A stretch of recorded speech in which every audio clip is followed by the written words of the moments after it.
I've seen it 1,000 times. A passionate, well-meaning board member spends hours redesigning the gala invitations, convinced they are helping out. Meanwhile, the executive director is desperately trying to get that same board member to review the annual budget, a critical task only the board can approve. This small-scale confusion is a symptom of a much larger issue. It's the silent struggle between the board and the staff, a tangled dance where no one is quite sure who is leading. When roles are blurry, missions become blurry too. The heart of the problem lies in a fundamental misunderstanding of who is supposed to do what. The board of directors signs up to provide oversight and strategic direction. The staff, led by an executive director or CEO, are the paid professionals hired to manage the day-to-day work and bring that strategy to life. It sounds simple enough on paper, doesn't it? Yet, in the real world of limited resources and overwhelming needs, the lines between these two distinct functions often get smudged.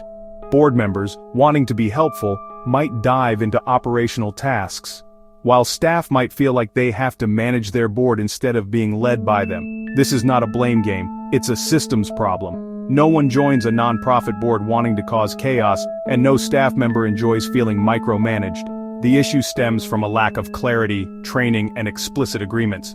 Many board members are recruited for their expertise in finance, marketing, law. Let's break it down in the simplest terms possible. Think of governance as the what and the why, while operations are the how. The board of directors is responsible for governance. Their job is to sit in the balcony, looking at the big picture. They are the guardians of the mission, the stewards of the organization's resources, and the strategic thinkers who set the long-term direction. They ask the big questions.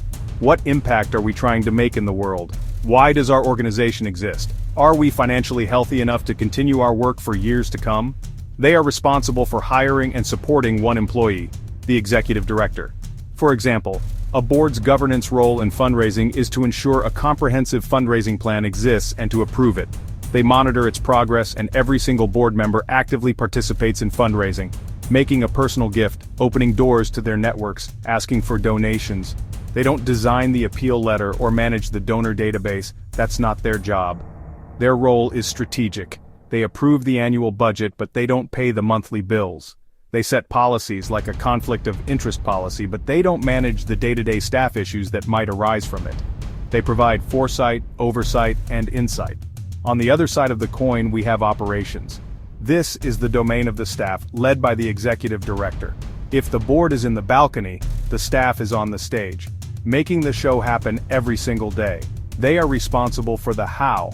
How will we implement programs, manage the budget, write the grants, run events, and process donations? When the lines between governance and operations blur, the result is rarely pretty.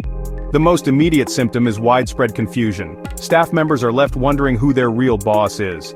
Is it the executive director who assigns their daily tasks, or the board chair who emailed directly with an urgent request to create a new brochure?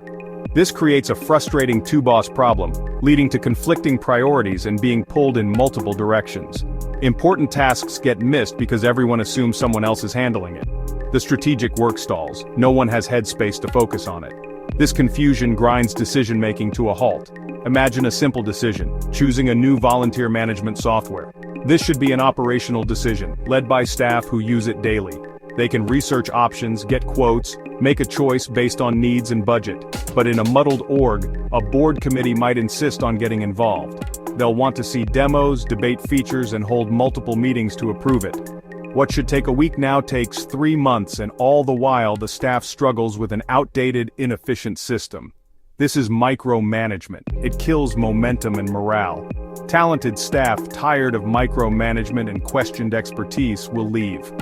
Board members can disengage when their time is wasted on trivial ops work. Ultimately, the biggest victim is the mission. An org mired in internal confusion cannot serve its community effectively. Resources, time, money, human energy are wasted on internal friction instead of impact. The good news is that this problem is completely fixable. The solution begins with clear written role definitions. Create a simple one-page document that outlines the responsibilities of the board and the responsibilities of the staff. Go a step further and draft a board job description for every single board member so they know what is expected of them from day one. Clarity is kindness. Next, invest in training and orientation. You cannot assume that someone brilliant in the for-profit world automatically knows how to be an effective nonprofit board member. Host an annual board orientation that explicitly covers governance versus operations. Use real-world examples from your own organization. Whose job is it anyway? Quiz is a fun, non-confrontational way to spark productive conversation. Structure your meetings for success. The board meeting agenda is a powerful tool for keeping everyone in their lane. Use a consent agenda for routine reports and dedicate the majority of meeting time to one or two big strategic questions. For example, how can we diversify our funding over the next 3 years? This elevates the conversation and focuses the board's brainpower on the future. Finally, foster a strong, trusting partnership between the board chair and the executive director. They must be aligned, communicate constantly, and work together to model the right behavior for the rest of the board and staff. One executive director I coached established a weekly 30-minute check-in call with her board chair. They used this time to plan agendas, troubleshoot issues, and ensure there were no surprises at the full board meeting. This simple habit built a foundation of trust that allowed them to navigate challenges together and lead the organization with a united front, keeping everyone focused, happy, and driving the mission forward. We specialize in helping nonprofits navigate governance and operational challenges.